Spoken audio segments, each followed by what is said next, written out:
She said, what I realized is I wrote aspirationally what I wanted to do, theoretically who I wanted to be, but I didn't practically set that as a milestone. Essentially, in summary, that was an outcome of a picture that's on a social media site, not a process that will lead to an outcome. And a milestone is a process, not a picture. We are setting that milestone that will build a process to achieve, not a picture we can share. Hi, everybody. Art Calderon here. Welcome back to ReedFlections, a podcast on life, leadership, and learning.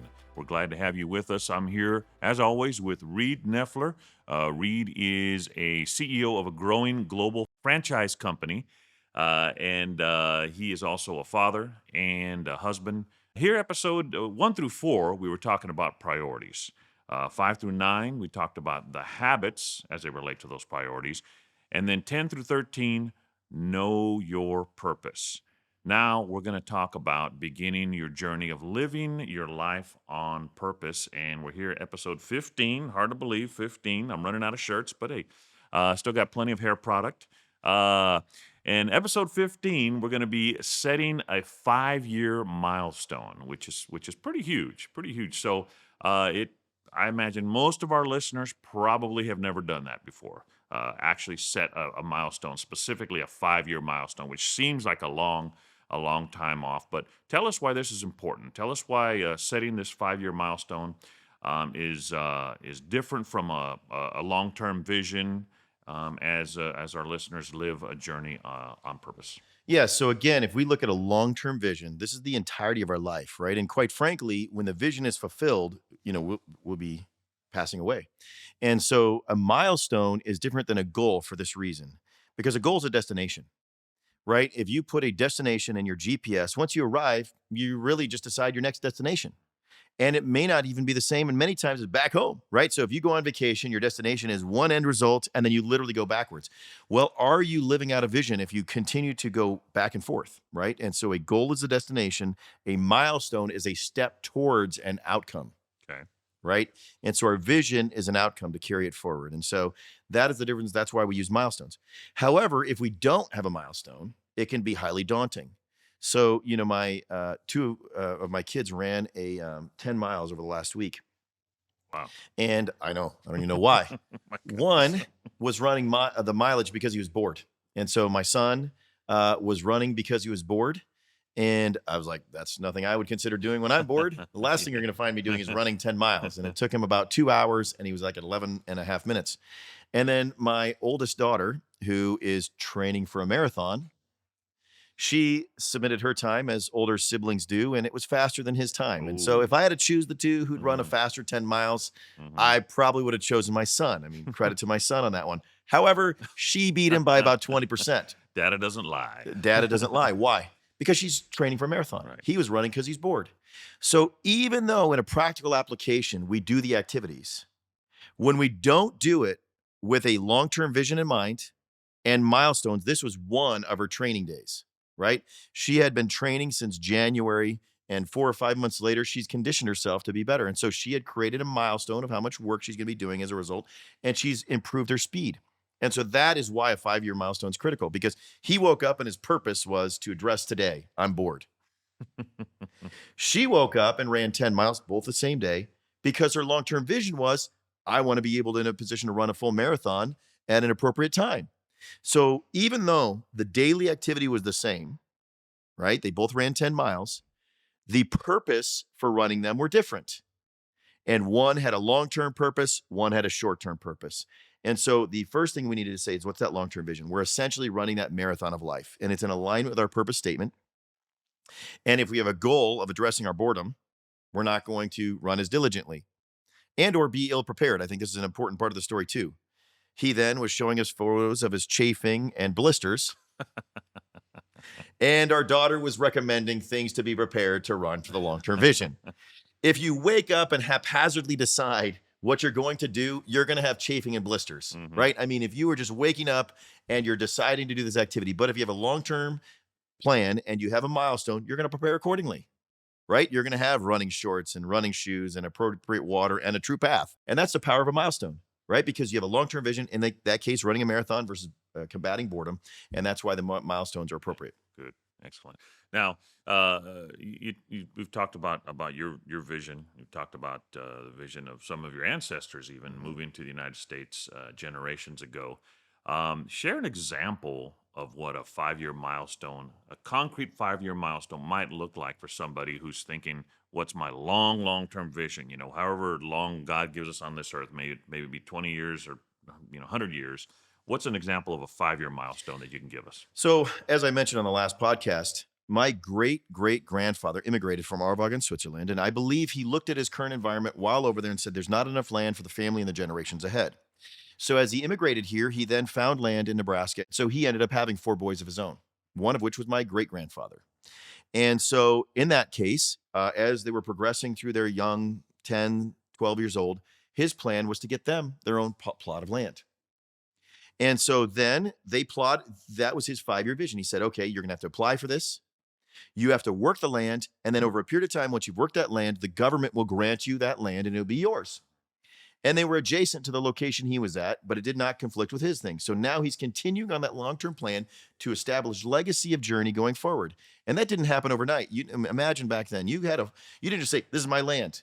You had to go through the appropriate government processes to then make sure it was not already spoken for, that you could then work it appropriately and work through that. And so he was planning that for his sons. That was the plan for his 4 sons so they could build their family and livelihood on it all. So they go and they were preparing to learn. I'm sure his 5-year plan was, okay, I want you to be able to do it on your own. So you're going to work for me and I'm going to teach you the trade. I've learned that since I've been here and learned the land. I understand when it rains typically. I understand when it's too early in the ground freezes. I'm going to teach you all these things so that when you get your land, you don't have to have the same struggles as me. So the milestones were saying, okay, I'm going to teach you how to get your land, and I want you to get land in 5 years and be able to take care of that land so that you can provide for your family, because that's him thinking forward. And that was the milestone, because ultimately generations later, that was the case. And so that was the milestone, is to train them to be farmers. So in 5 years, they could take on their own land and live it. And that was their 5-year milestone. And so that's the first story. Then as we continue that story, my grandfather, right, who my great-grandfather had children, my grandfather began to take that over. And the world had changed. And this is how we're going to make adjustments going forward.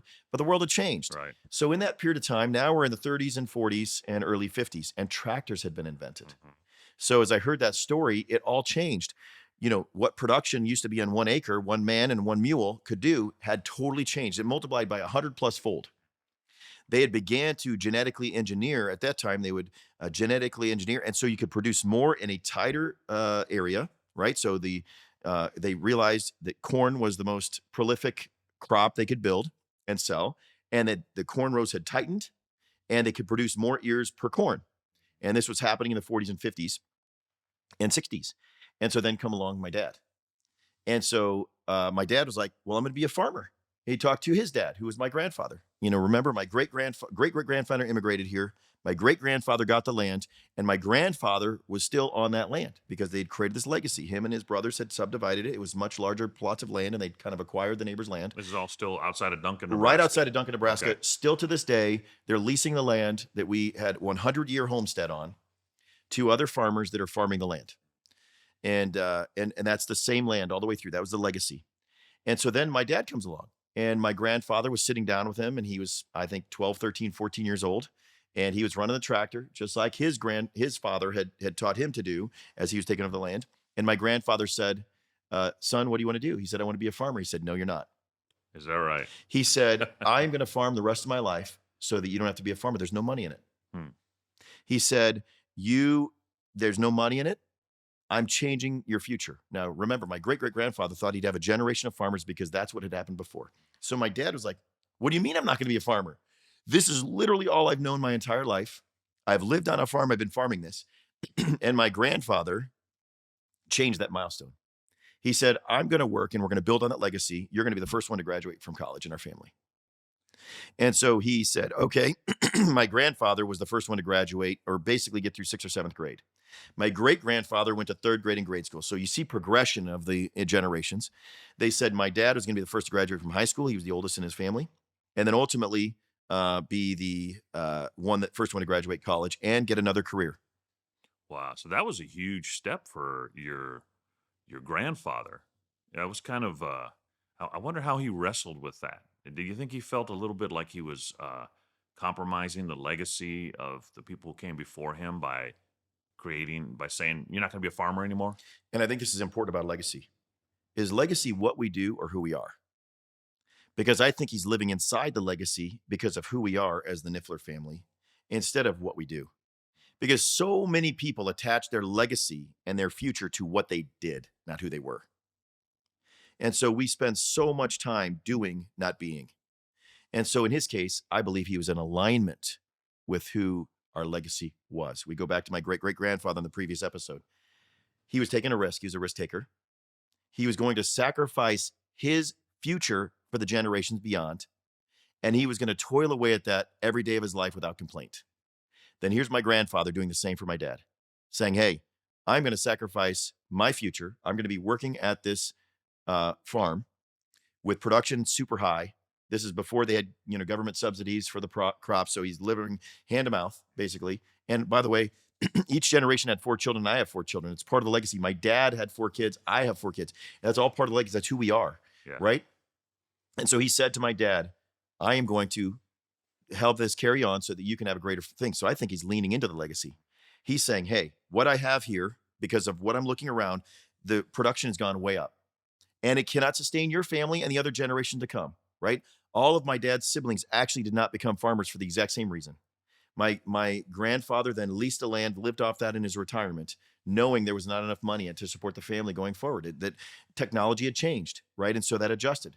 But their vision for the future had not. The whole reason my great-great-grandfather came over here is to have generations of better lives going forward. He thought that was farming. Right. But when my grandfather adjusted, saying, hey, the world had changed, right? And so he created a new 5-year milestone that was different than the 5-year milestone his father had created for him, for my dad. And that was saying, you're going to graduate from college and you're going to find another job. So he still realized the goal is to have a better life for my descendants. That's right. And in this case, you could still achieve that goal. Just you're not a farmer, you're not living off the land. It's this adjustment to the milestone. Right. And I believe I'm fulfilling that vision even in where I'm at now, because it's who I'm being, not what I'm doing. I don't farm. I don't even have the same profession my dad had.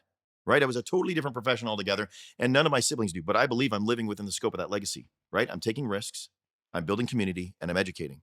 Right. That's exactly what my grandfather did for my dad. He took a risk. He said, hey, I'm going to farm. I'm going to help you get to college. You may have to work diligently and pay for it. I mean, my parents were, eating leftover Valentino's pizza, for those that know that. At the end of the night, they'd clear off the buffet, and that was their dinner, right? At the restaurant closed. So it was not an opulent life by any means. Right. And that was, they got married at 18 to save on housing in college, right? So it's knowing that everybody made a sacrifice, and ultimately through that built a community so that we can have a future going forward.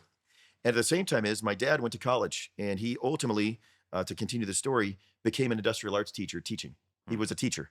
And so he was at Omaha Tech, which was... Wood shop. Yeah, wood shop, right? Because why? I go, Dad, why'd you choose that? He goes, well, that's what I knew on the farm. We'd go grab parts and we'd fix the tractor. So I can do that and teach other kids how to do that. Yeah. And ultimately became his long-term profession, building houses and otherwise, stuff he learned on the farm. So there's transferable skills that are otherwise there. We think they're exclusively for farming, but he transferred them into building and teaching others how to build. It wasn't a farm equipment necessarily. Right. The right? principles were the It same. wasn't a barn, but it was a house or, metalworking at the time when he was there. And so there's the same principles. So it's not what we do, it's who we are. And in his case, he was building community, and those, in fact, decades later, irony is I'm leasing a space here. And literally when my dad was a teacher in his 20s, before he went into his professional career, he had a student. And one of those students actually is the landowner of a building I rent, literally right next door.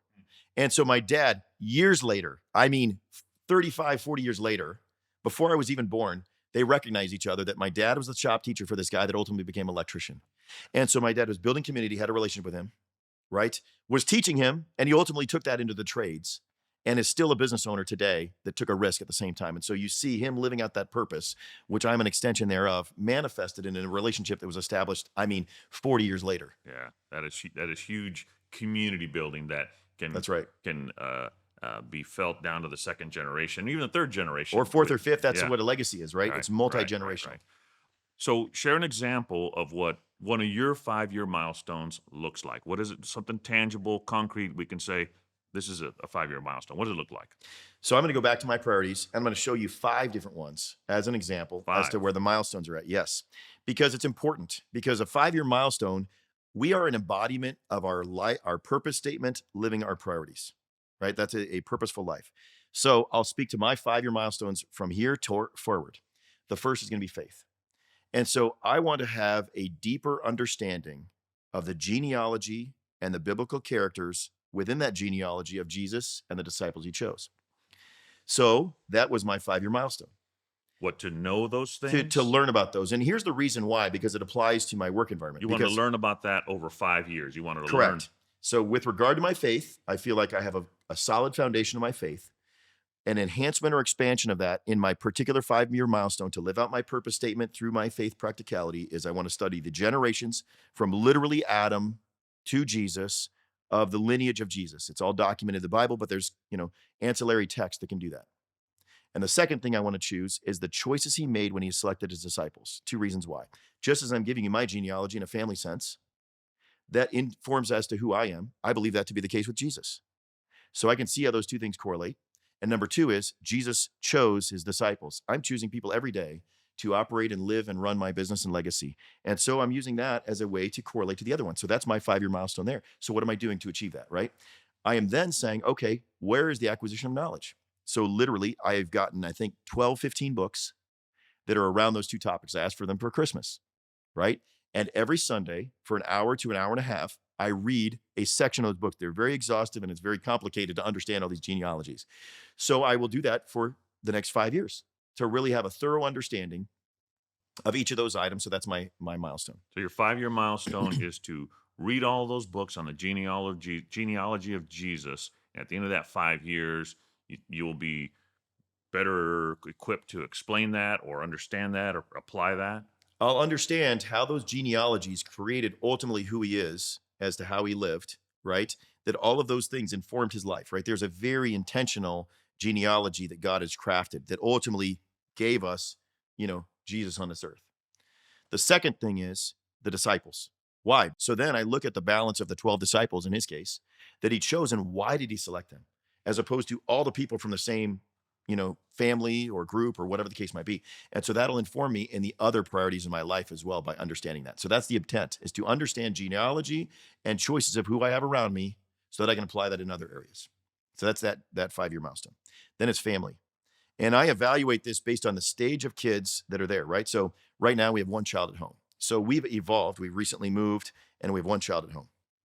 So now I'm reestablishing a 5-year milestone. Our child is 12 years old. So in 5 years, he's going to graduate. What is our life going to look like? So I'll give that as a simple example. And I'm saying, what are we working towards? And so part of that is, as milestones, my wife is spending more time in philanthropic endeavors.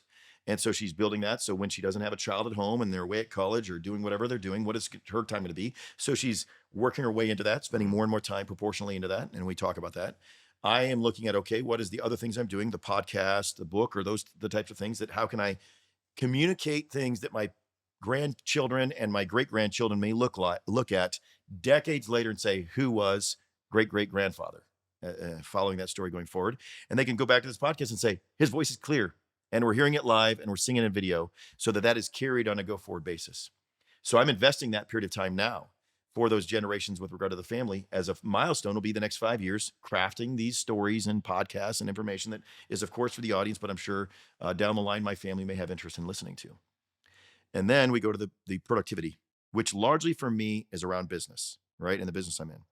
What my 5-year milestone is for this organization that I am presently employed as is to get to a point where it's not as dependent upon me.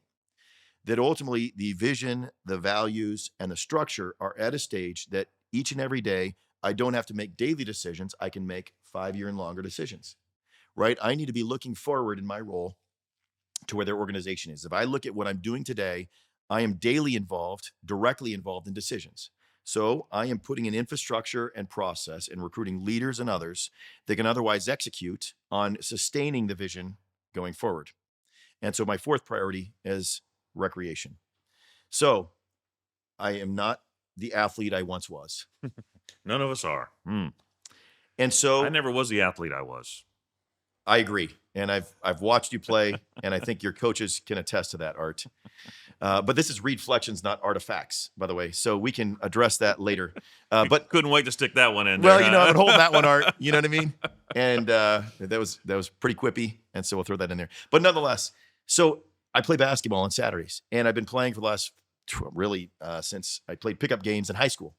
And my game has evolved. And so now I'm saying, you know what? I've got to lean into or devolved. Either way, I prefer evolved because it's positive. So now I'm looking at it saying, how can I be the best teammate? Because I can't be the best athlete. I can't be the best player, but I can be the best teammate. And so my goal is saying, what can I do to be a better teammate based on the people I'm playing for? And so each and every Saturday I'm saying, okay, what are the people that are on my team presently? And how can I be a better teammate? And so I've given you milestones. That's what I'm working towards. I'm not trying to improve my shot. I'm not trying to be more athletic. I'm not trying to stop Father Time.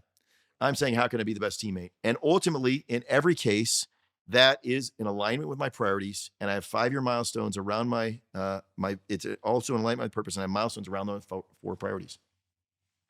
And so those are examples of tangible things in each of those areas. Because why did I give those 4? Because I believe that some of the audience may have similar priorities to me and different ones. But if I give examples in each of those 4, how that can be applied as milestones, and then as we work through these subsequent podcasts, we'll show how we can break that down on an annualized basis and how that evolves or devolves depending on the circumstances and what we need to do to adjust going forward. And so those are examples of family milestones that I've seen manifest themselves over time, and the results. Those are examples of milestones I've established for myself that I'm working towards, and that clarifies that particular milestone, and then ultimately gives us a framework for the future. Now, 5 years can be a long time, depending on where you're at in life. It could seem like a long time. Is it ever appropriate to adjust those milestones during that 5-year period? Yeah, that's absolutely the purpose of a milestone, right? Because our vision doesn't change, hopefully, right? And our purpose statement doesn't change. But the milestones will move, right? And just like driving to work and your path, you always have a way to do it, but there's road construction along the way, or things change. A good example of that is the story I told about my my grandfather and my dad. Because the milestone, if you would have asked my great-great-grandfather, would have been, be a farmer and farm this land that I got for you and build your family and community. And we have generations of farmers just like the previous, possibly hundreds of generations, who knows, right? In Germany and Switzerland and that kind of area there. But that changed. Why? Because of technology. So no matter what happens from here, technology will change our lives. We will interact or cross paths with different people. Who we marry will change that, right? Where they go will change that. And ultimately, those relationships will be interwoven. That's why it can't be what we do. It's got to be who we be. So, or more being than doing.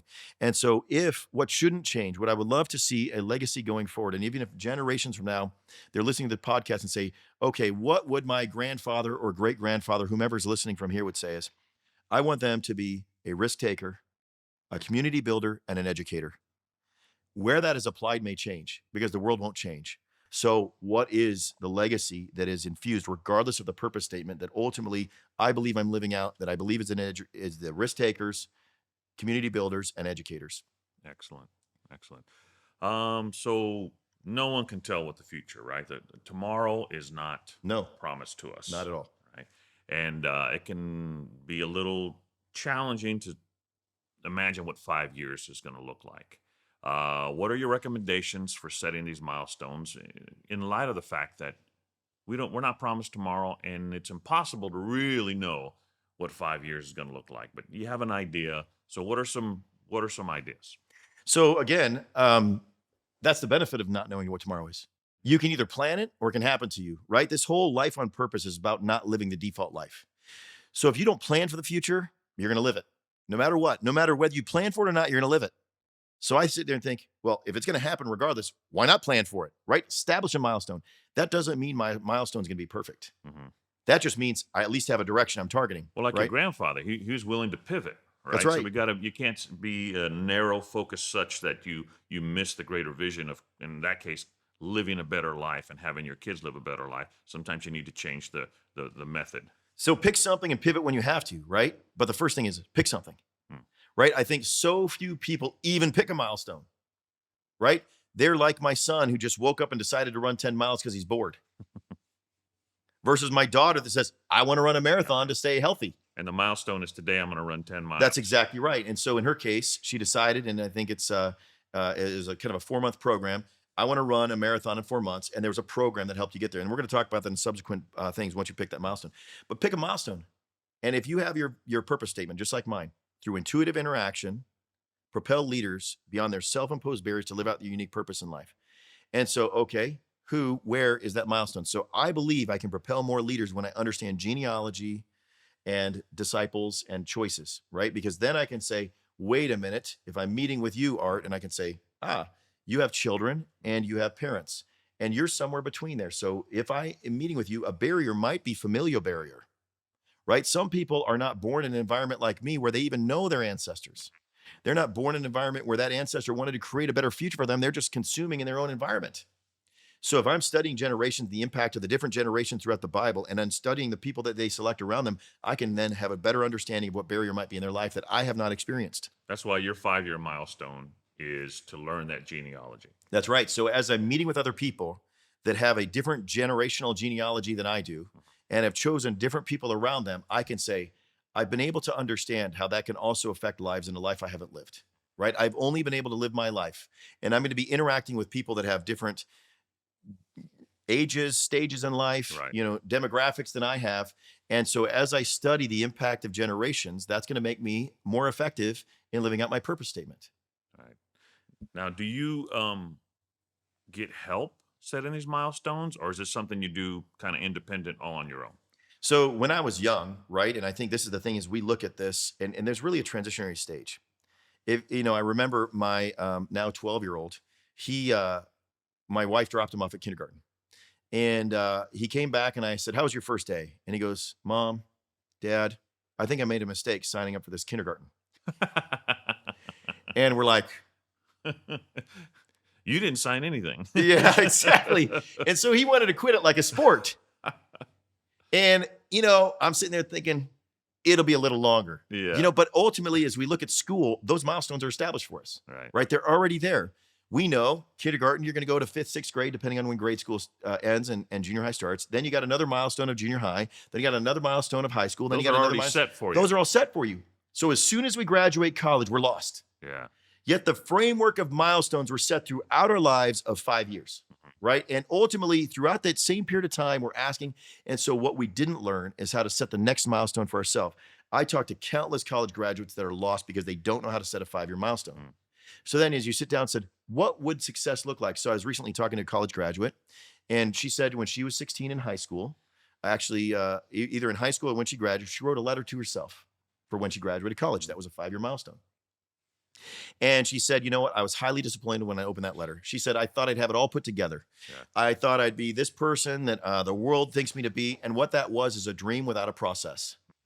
She said, what I realized is I wrote aspirationally what I wanted to do, theoretically who I wanted to be, but I didn't practically set that as a milestone. Essentially, in summary, that was an outcome of a picture that's on a social media site, not a process that will lead to an outcome. And a milestone is a process, not a picture. We are setting that milestone that will build a process to achieve, not a picture we can share. A process to achieve, not a picture we can share. Not a picture we can share. Your 5-year milestone would be a milestone that we can build a process to, which we will in subsequent podcast, not a picture we can share. And that's the mistake. Most people build a 5-year picture that if I put it all together, edit it appropriately for social media sites so that my life looks perfect, here what it'll be. And then you meet this person and you're disappointed. Why? Because that's a picture they're sharing, not a process they've lived. Yeah. Excellent. 5-year milestones, important to help us reach these goals and to live your life on purpose. I appreciate the time you shared with us, Reed, and your insights that you had. Thank you, listeners, for tuning in to ReedFlections. Now, next time, we're going to set an annual checkpoint. Different from a 5-year milestone, it's an annual checkpoint that we're going to set. Until then, I'm Art Calderon. Be purposeful. One last word, Art. Of course. Now, many of you are concerned about how do I set this milestone? The first thing is I would encourage you to look up and look ahead. Look ahead to your purpose statement. And don't look at the picture. Look at the purpose. Then build a process to that purpose and see where you want to be 5 years from now. 5 years from now, what is a milestone towards your purpose, and build a process to that. Don't look at a picture of who you want to be. So today, Focus on your purpose and say 5 years from now, what will be a milestone that'll show me I'm making progress towards my purpose? Start today, and I look forward to helping build a structure to help you achieve this in the podcasts ahead. Begin today.